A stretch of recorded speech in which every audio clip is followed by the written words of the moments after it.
Assalamualaikum warahmatullahi wabarakatuh. Kenalkan saya Fajrul Anurhak dari TI 4604 dengan NIM 1201220026, yaitu akan mempresentasikan tugas kimia tentang keamanan dan ketahanan pangan. Nah, sekarang kita membahas pengertian keamanan pangan. Keamanan pangan adalah suatu yang harus diupayakan untuk atau diusahakan semaksimal mungkin untuk mewujudkan kondisi atau jaminan keamanan pangan yang dikonsumsi. Pangan dikatakan aman jika memenuhi standar keamanan pangan, sehingga pencegahan pangan dari kemungkinan adanya bahaya, baik bahaya biologis, kimia, fisik, dan benda lain yang dapat membahayakan kesehatan manusia.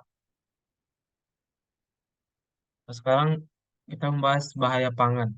Bahaya pangan merupakan adanya bahaya dalam suatu bahan pangan yang dapat membahayakan kesehatan manusia yang mengonsumsinya. Bahaya pangan sering juga disebut sebagai cemaran atau kontaminan pangan.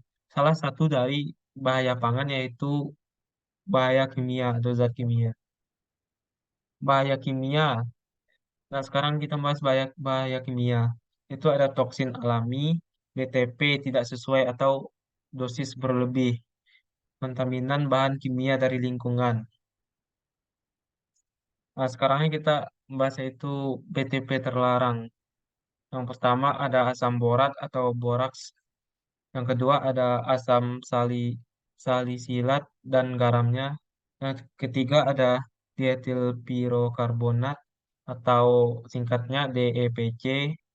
Dan yang keempat ada dulsin, yang kelima ada formalin, yang keenam ada kalium bromat, yang ketujuh ada kalium klorat, yang kedelapan ada kloram panikol atau nama lainnya kloram henikol. Yang kesembilan ada minyak nabati yang dibromisasi atau brominated vegetable oils, methanol yellow. Nah, selanjutnya itu pengertian ketahanan pangan.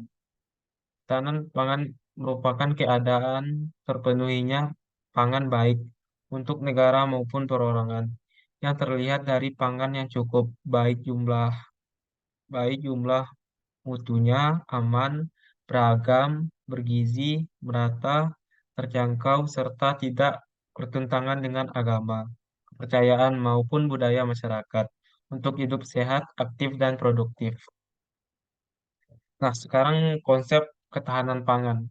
Ketahanan pangan sebagai sebuah konsep yang dimulai pada World Food Summit Food pada tahun 1974. Pertama, konsep ini dikembangkan untuk mengatasi masalah persediaan dan harga pangan dunia yang tidak stabil, menghasilkan asuransi skema ketahanan pangan yang menjamin akses internasional terhadap persediaan makanan fisik. Pada tahun 1980-an, menyusul keberhasilan revolusi hijau yang membantu meningkatkan produksi pangan. Diketahui bahwa kelaparan global tidak menyebabkan kekurangan dalam persediaan makanan, melainkan penurunan daya beli kelompok sosial tertentu. Oleh karena itu, dimensinya diperluas mencakup akses fisik dan ekonomi terhadap suplai makanan. Nah, selanjutnya yaitu yang terakhir kesimpulan. Dari definisi tersebut, kita dapat mengambil kesimpulannya beberapa kesimpulan yang tentang keamanan pangan. Keamanan pangan tidak hanya berkaitan dengan kesediaan makanan yang cukup, tetapi juga kualitasnya. Ketersediaan makanan yang aman dan bergizi merupakan aspek penting dari keamanan pangan. Akses fisik merujuk pada kemampuan individu untuk memperoleh makanan yang cukup secara fisik seperti akses terhadap pasar, distribusi makanan, dan infrastruktur yang mendukung sistem pangan. Baiklah, segitu saja presentasi saya. Kalau ada salah atau kurang, saya mohon maaf. Saya sudahi dengan Assalamualaikum warahmatullahi wabarakatuh.